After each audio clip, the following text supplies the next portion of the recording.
Hay historias que atravesaron siglos, historias que cambiaron de idioma, de tierra y de tiempo, y que, aún así, siguen hablando de nosotros.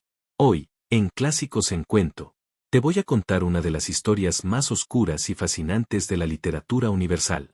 Esta es la historia de Drácula y el Príncipe de las Sombras.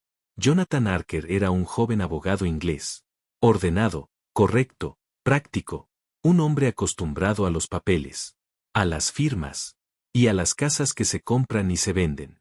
Un día, le encargaron un trabajo especial: viajar hasta Transilvania, una región lejana y montañosa del este de Europa, para cerrar un negocio con un noble misterioso. Ese noble se llamaba Conde Drácula. Jonathan emprendió el viaje, sin imaginar que estaba entrando en una pesadilla. A medida que avanzaba, el paisaje se volvía más extraño.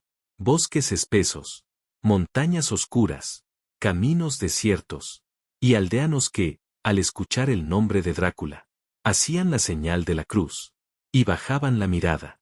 Algunos intentaron advertirle, le suplicaron que no fuera, le regalaron crucifijos, amuletos, palabras nerviosas. Pero Jonathan siguió. Al llegar al castillo, encontró un lugar inmenso, silencioso, y casi en ruinas. Puertas pesadas, pasillos interminables, sombras en cada rincón, y allí lo esperaba el conde. Drácula era un hombre alto, pálido, elegante, y profundamente inquietante. Hablaba con educación, se movía con una calma, casi sobrenatural, y tenía algo en la mirada que hacía sentir a Jonathan incómodo. Desde el primer instante, al principio, todo parecía raro, pero explicable.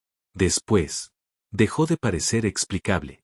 Jonathan descubrió que en el castillo no había sirvientes, solo el conde. Siempre el conde. También notó algo aún más extraño. Drácula no comía con él, no dormía en horarios normales, y no se reflejaba en los espejos. Poco a poco, Jonathan entendió algo terrible.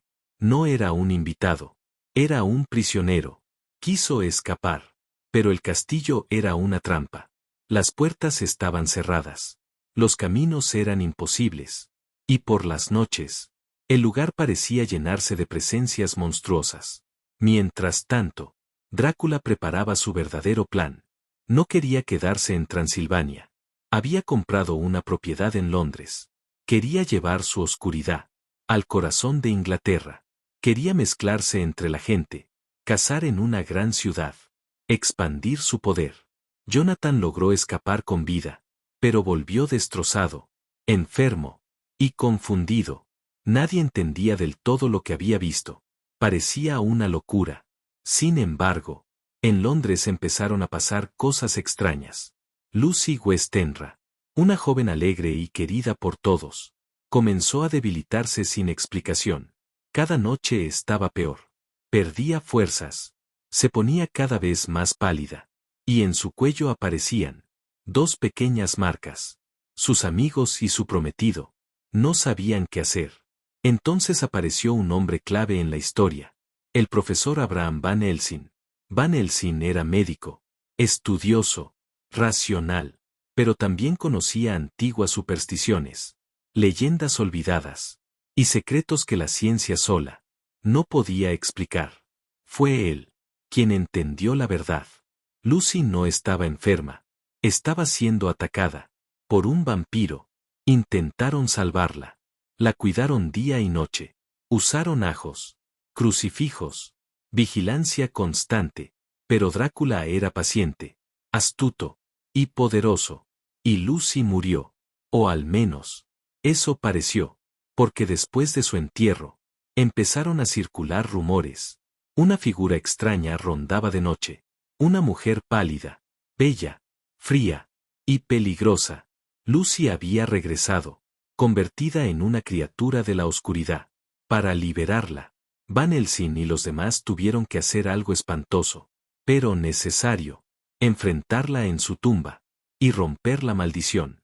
Lo hicieron con dolor, con horror, y con la certeza de que ya no estaban luchando contra una simple enfermedad, sino contra un mal antiguo. Mientras tanto, Otra mujer empezó a estar en peligro. Mina, la prometida de Jonathan. Mina era inteligente, sensible y valiente, y Drácula se sintió atraído por ella. No solo quería atacarla, quería dominarla, vincularla a él, convertirla en parte de su mundo oscuro. El grupo entendió entonces que la única manera de detenerlo era perseguirlo hasta el final. Comenzó así una verdadera cacería. No era una lucha común, era una batalla entre la razón y lo inexplicable, entre la vida y la muerte, entre la voluntad humana y una fuerza antigua que parecía no tener fin. Descubrieron que Drácula dormía en cajas llenas de tierra de su país natal, que necesitaba esos refugios para recuperar fuerzas, y que, si lograban encontrarlos y destruirlos, podrían debilitarlo. Uno por uno, fueron siguiendo sus rastros, entraron en sus escondites, sellaron sus refugios, le quitaron terreno. Drácula, acorralado, huyó de Londres, para regresar a Transilvania. Y ellos fueron detrás. El viaje final fue desesperado. Sabían que el tiempo corría. Si Drácula llegaba sano y salvo a su castillo, sería mucho más difícil vencerlo. La persecución atravesó caminos helados, ríos, montañas, y noches cada vez más tensas. Hasta que, al fin, lo alcanzaron. En el último enfrentamiento, justo antes de que el sol desapareciera, lograron atacar al conde. Le clavaron un cuchillo, le cortaron la garganta, y con ese acto brutal, preciso y definitivo, terminaron con su poder. Drácula murió. Su cuerpo envejeció de golpe, su fuerza se apagó, y el hechizo que había sembrado empezó a romperse. Mina se salvó, la oscuridad retrocedió, y los sobrevivientes pudieron, al fin, volver a una vida normal. Pero no salieron ilesos. Porque algunas historias no terminan cuando se derrota al monstruo, terminan cuando entendemos que representaba ese monstruo. Y Drácula representaba muchas cosas: el miedo a lo desconocido, la sed de poder, la corrupción del deseo, y esa sombra que aparece cuando lo humano se enfrenta a algo que no puede controlar. Por eso esta novela sigue viva, porque no habla solo de vampiros, habla del miedo, del deseo, del peligro de dejar entrar a la oscuridad, creyendo que podemos dominarla. Y porque, en el fondo, Drácula no es solo un monstruo con colmillos. Es la forma que toma la noche, cuando la dejamos entrar. Y así termina esta historia. Una historia de castillos, sombras, sangre y miedo, pero también de coraje, amistad y resistencia frente a lo desconocido. Porque a veces los monstruos no aparecen gritando. A veces llegan en silencio, con modales elegantes y promesas oscuras. Esto fue Clásicos en Cuento. Y en el próximo episodio, te voy a contar otro gran clásico de la literatura universal.